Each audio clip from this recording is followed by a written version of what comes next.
Class 8 math NCERT CBSE के book से page number 243, ठीक है, पेज नंबर 243 का थिंक डिस्कस एंड राइट हमको कंप्लीट करने का है, ठीक है। इसमें क्या है, the number of litre of petrol you buy to fill a car's petrol tank, ठीक है। कार के पेट्रोल टैंक को फिल करने के लिए क्वांटिटी ऑफ पेट्रोल या number of litre of petrol, कितने लीटर पेट्रोल चाहिए, कितना अब बाय करते हैं, will decide the amount you have to pay. वही डिसाइड करेगा कि आपको कितना पे करना पड़ेगा, ठीक है।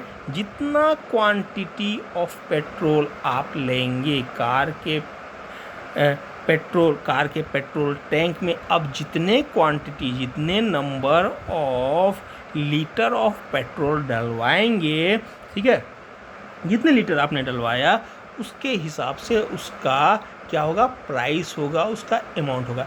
1 लीटर डलवाया तो चलो 100 हो गया, 2 लीटर डलवाया तो 200 रुपीज़ हो जाएगा, 3 लीटर डलवाया तो 300 रुपीज़ हो गया, ठीक है। तो ये जो डिसाइड होता है, ये कितने लीटर, कितना क्वांटिटी आपने पेट्रोल का डलवाया, उस पे ये अमाउंट जो है, जो पे करने वाला अमाउंट है, वो डिसाइड होता है, ठीक है। Which is the independent variable here, यहाँ पर इन दो में से कौन सा इंडिपेंडेंट वेरिएबल है। इंडिपेंडेंट वेरिएबल है मतलब क्या हुआ कि क्या पेट्रोल जो हम डलवा रहे हैं उस पे अमाउंट डिपेंड करता है या अमाउंट के ऊपर पेट्रोल डिपेंड करता है। अमाउंट जो रुपीज़, अमाउंट की जो रुपीज़ है उसके ऊपर क्वांटिटी ऑफ पेट्रोल डिपेंड करता है, वो हमको बताना, यानी इंडिपेंडेंट कौन है, ठीक है।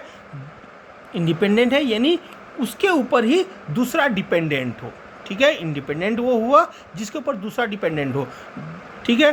तो वो हमको डिसाइड करना है, ठीक है। तो वो डिसाइड करने के पहले एक यहाँ पे दिया हुआ है सम एप्लीकेशन, ये दिया हुआ है सम एप्लीकेशन, ठीक है।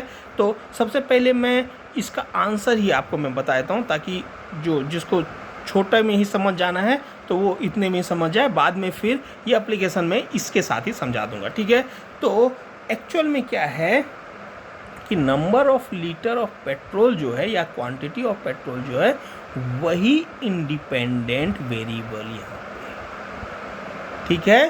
क्वांटिटी, क्योंकि जितने क्वांटिटी पेट्रोल का, जितना क्वांटिटी आप लेंगे पेट्रोल के टैंक में, जितना डलवाएंगे उतने ही रुपीज़ आपके खर्च होंगे, ठीक है। रुपीज़ कितने खर्च हुए उससे आपका पेट्रोल का इफेक्ट नहीं है, ठीक है, क्योंकि हम बहुत ज़्यादा रुपीज़ खर्च करना चाहते नहीं हैं। हम तो चाहेंगे भाई 5 रुपीज़ में ही हमारे पूरे पेट्रोल डल जाए, ठीक है। तो रुपीज़ पे पेट्रोल डिपेंड नहीं है पेट्रोल पे, क्योंकि हमारा रिक्वायरमेंट क्या है, आपका पेट्रोल, आपका रिक्वायरमेंट, क्योंकि आपको कुछ डिस्टेंस तय करना है उस कार से, तो आपका रिक्वायरमेंट पेट्रोल है, ठीक है। पैसा खर्च करना नहीं है, अमाउंट को एक्सपेंस करना आपका रिक्वायरमेंट नहीं है। आप तो चाहेंगे कि जितना से ज़्यादा मेरे पास पैसे सेव रहें उतने ज़्यादा अच्छे हैं, लेकिन वो जो रिक्वायरमेंट है आपका पेट्रोल रिक्वायरमेंट है, इसलिए आपको अमाउंट खर्च करना पड़ रहा है। यानी पेट्रोल क्या हो गया आपका, पेट्रोल क्वांटिटी ऑफ पेट्रोल आपका क्या हो गया,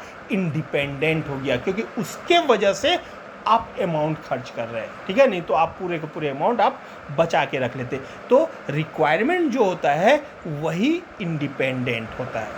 आ गया समझ में, ठीक है। बिकॉज अमाउंट ऑफ मनी, ठीक है, depend on the quantity of petrol, petrol के क्वांटिटी पे मनी डिपेंड करता है, but quantity of petrol depend as पर आवर रिक्वायरमेंट। लेकिन पेट्रोल का जो क्वांटिटी है वो रिक्वायरमेंट पे, हमको कितना रिक्वायरमेंट है, और आपको रिक्वायरमेंट है तो आपको डलवाना ही पड़ेगा और पैसा आपको खर्च करना ही पड़ेगा, ठीक है। तो पैसा खर्च करना ही पड़ेगा, तो आपको उतना पेट्रोल लेना ही है। आपके दिमाग में ये कि नहीं इतना लेंगे तभी हमारा काम हो पाएगा, तो आपने खर्च तो आपको करना ही पड़ जाएगा। लेकिन जो हमारा रिक्वायरमेंट था वो एक्चुअल में पैसा खर्च करना नहीं था, ठीक है, हमारे दिमाग में ये नहीं बैठा हुआ था हमको पैसा पूरा हमारे पास 10,000 रुपये था, सबके सब हम 10,000 रुपये उड़ा दें, लेकिन हमारा रिक्वायरमेंट था हमको 10 लीटर पेट्रोल तो चाहिए ही चाहिए, तो फिर हमको तो 1,000 रुपये खर्च करना ही पड़ेगा। ठीक है, तो आपका रिक्वायरमेंट क्या था? पेट्रोल था। तो quantity of petrol depend as our requirements, not on the amount of money. ठीक है, अमाउंट ऑफ मनी जो हमारा रिक्वायरमेंट नहीं है, क्या है, क्वांटिटी ऑफ पेट्रोल जो है वो डिपेंड होता है एज पर आवर रिक्वायरमेंट, रिक्वायरमेंट के हिसाब से क्वांटिटी ऑफ पेट्रोल डिपेंड करता है। ठीक है, तो इसमें क्या बोल रहा है कि amount of money depend on the quantity of petrol. Amount of money जो है वो क्या करता है, पेट्रोल के क्वांटिटी पे डिपेंड है। ठीक है, मनी जो है पेट्रोल के क्वांटिटी पे डिपेंड कर रहा है, इसलिए क्वांटिटी ऑफ पेट्रोल जो है वो क्या है, इंडिपेंडेंट है। अमाउंट ऑफ मनी डिपेंडेंट है, ठीक है, इसलिए क्योंकि वो डिपेंड कर रहा है क्वांटिटी ऑफ पेट्रोल पे, but quantity of petrol depend as our requirement. Quantity of petrol जो है वो रिक्वायरमेंट पे डिपेंडेंट है। ठीक है, पैसे खर्च करने पे नहीं, on the amount of money पर नहीं कि मनी हमको खर्च ही करना है, उस पर क्वांटिटी ऑफ पेट्रोल डिपेंडेंट नहीं है। ठीक है, या अमाउंट ऑफ मनी पे हमारा रिक्वायरमेंट डिपेंडेंट नहीं है। ठीक है, तो आगे आपको समझ में, ठीक है, आ गया होगा आपको समझ में कि क्वांटिटी ऑफ पेट्रोल जो होता है हमारे रिक्वायरमेंट पे डिपेंड करता है, अमाउंट ऑफ मनी पे नहीं कि बहुत सारा हमारे पास मनी है तो चलो 500 लीटर हमने पेट्रोल खरीद लिया, उस पे हमारा नहीं है।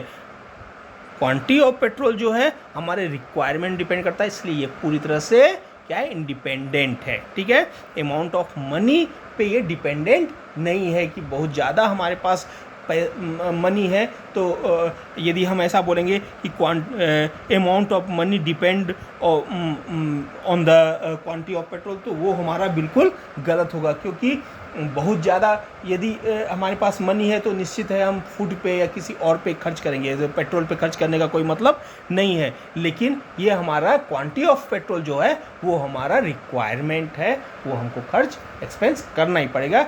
इसीलिए जो है क्या होगा, number of litre of petrol या quantity of petrol is the independent variable here. ठीक है, इसी तरह से एक यहाँ पे भी दिया हुआ है एग्जाम्पल, क्या एग्जाम्पल दिया हुआ है, इलेक्ट्रिसिटी बिल। भाई आप इलेक्ट्रिसिटी बिल का जितना यूज़ करेंगे उतना ही आपको पे करना पड़ेगा। इसका मतलब ये नहीं है कि आपने बहुत सारा, आपके पास मनी है, बहुत सारा मनी है तो आप बिना मतलब के मनी को आप बिल पे खर्च करना चाहेंगे। आप तो ये चाहेंगे कि मैं जितना ज़्यादा से ज़्यादा हो सके अमाउंट मेरा सेव ही रहे, हर एक आदमी यही चाहेगा। लेकिन आपका रिक्वायरमेंट है, आपको फैन चलाना ही है, आपको एसी चलाना ही है, ठीक है, तो आपको गर्मी लग रही है तो आपको एसी चलाना ही है, तो इसका मतलब है आपका रिक्वायरमेंट है तो आपको अमाउंट खर्च करने ही पड़ेंगे। तो हमारा इंडिपेंडेंट क्या हो गया, इंडिपेंडेंट जो वेरिएबल जो है वो इलेक्ट्रिसिटी कंज्यूम जो कर रहे हैं वो हुआ, ना कि इलेक्ट्रिसिटी बिल हुआ। ठीक है, तो इंडिपेंडेंट और डिपेंडेंट वेरिएबल क्या है वो आपको समझ में आ गया होगा। ठीक है।